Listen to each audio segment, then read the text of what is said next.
Hey everybody, Michael Snyder, Pacific Northwest Weather Watch. Today is November 9th, and right now we are looking at the infrared satellite imagery. You can see British Columbia, Washington, Oregon over to the right. Here we got the Pacific Ocean, the Gulf of Alaska, with our next potent storm out here. You can clearly see this fire hose of moisture moving towards the region, this deep low just south of the Aleutian Islands. And in the meantime, we've got this weak decaying frontal system. This brings some precipitation here, but the next one up is definitely much more of a punch than this one is right here. And we've got additional systems after this one lurking out across the Pacific Ocean. So we're going to dive into those details here as we go through the video this morning.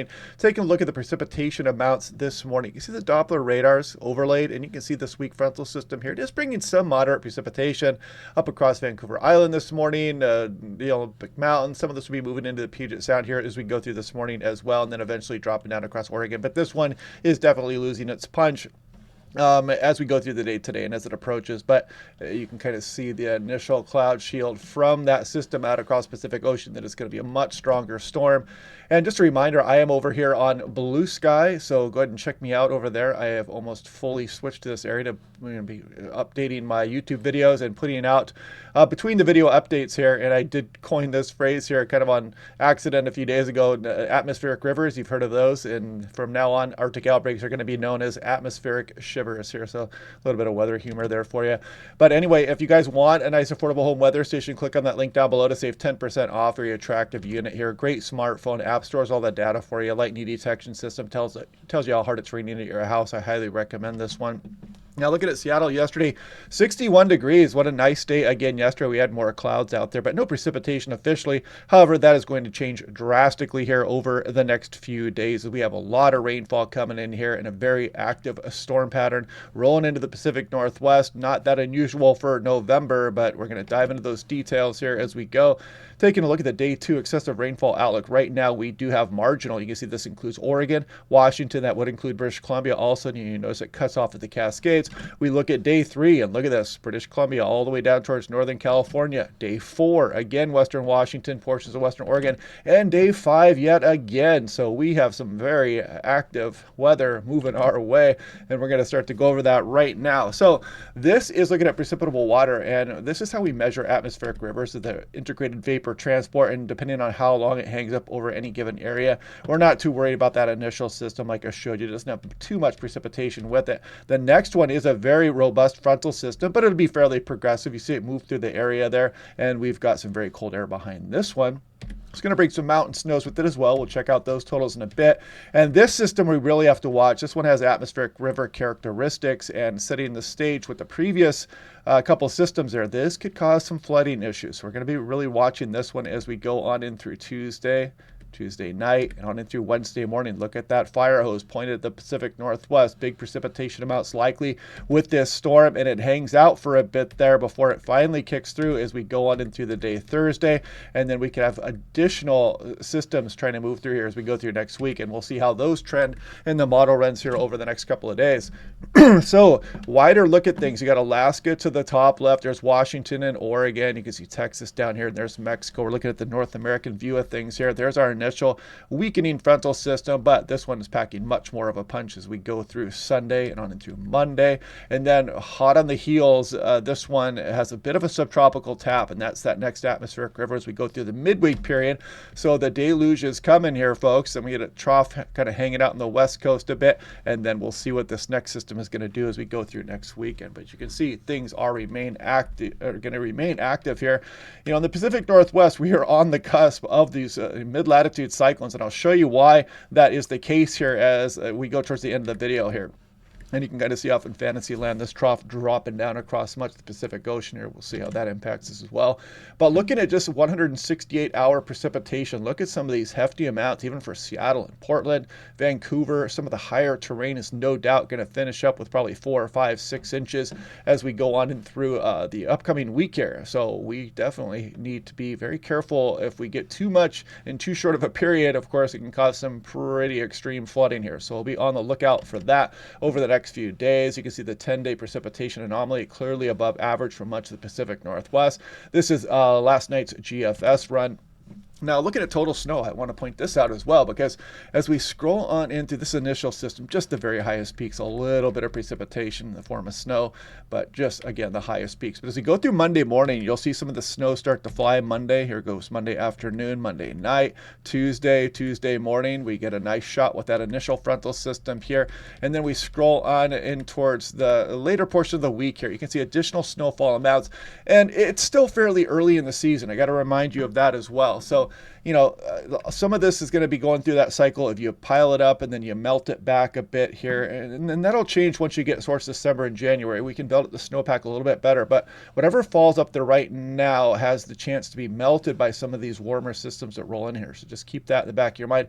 But we could be dealing with some winter driving conditions here, especially as we go on in through the day of Monday and on in through Tuesday morning. Now, taking a look at what these systems would look like. Here's the system we're dealing with now. You can see how it's really just kind of falling apart, but this next one means business. Strong frontal system rolling through as we go through.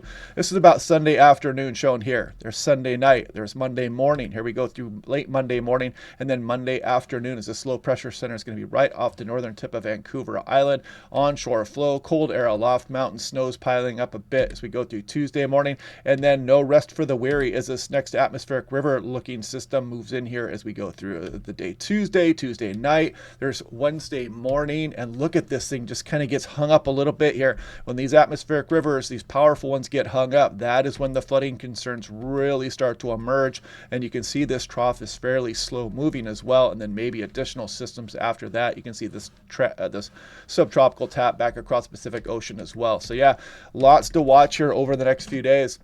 If we take a look at 24-hour precipitation totals, that initial frontal system dropping some pretty good amounts. By the time we get towards Monday afternoon, look at Seattle and Portland up over an inch, some higher amounts across the higher terrain. So that sets the stage for this next atmospheric river. And look at some of these amounts showing up here. Again, these are just 24-hour amounts.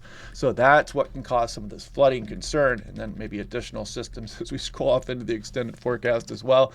Now, I don't see any kind of region-wide windstorms setting up here. Things could get breezy at times for some areas, but we're not looking at any huge windstorms. The tracks just don't support the huge winds that would affect places like Seattle and Portland, but things could still get windy here, and we're still watching for that for places like Bellingham. You can see that midweek system here still has some higher gusts in some of the ensembles, but we'll be watching that closely. It does not look like a big region-wide wind event. And if we look at last night's European model, again, that strong frontal system as we go through Sunday and Monday, but you notice the low pressure system, it's casting a decent pressure gradient, but it's not the big boy variety here as we go. But we still have to watch for it because things can still change. You can see pretty robust pressure gradient here as we go on in through Monday night. But then that next system rolls in here as well, and we'll watch that one also. Still gonna have some windy periods here, but it doesn't look like a big region-wide windstorm. Just kind of driving that point home for now.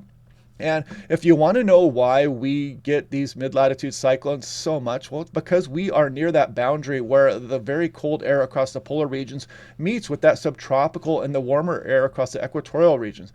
Now here we're looking at, you can see places across Europe over here. There's the North Pole, there's Greenland, here's Washington and Oregon State, there's Alaska right here, the Hawaiian Islands are down here.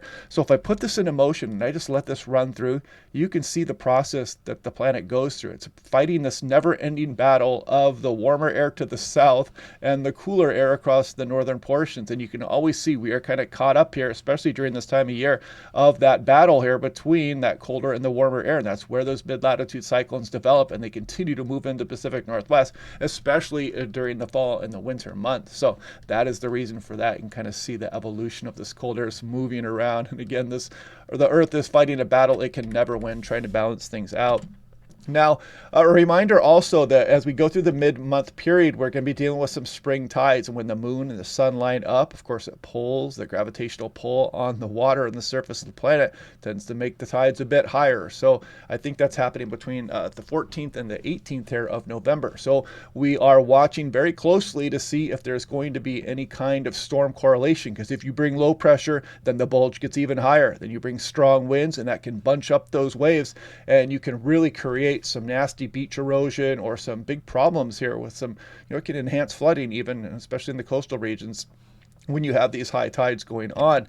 And again, if we take a look here, you can see, for example, today, Saturday on the 9th, 7.6 on the high tide there. But if you look towards the 14th, look at that, 10.6. That's 3 feet difference. And then if you look at the 15th, 16th, and 17th, they're up towards 11 feet. So the tides are going to be quite high during this time period. So that's why we're watching. Any low pressure is just going to exacerbate that. And then the big wave action could really cause some damage if it happens during this time frame.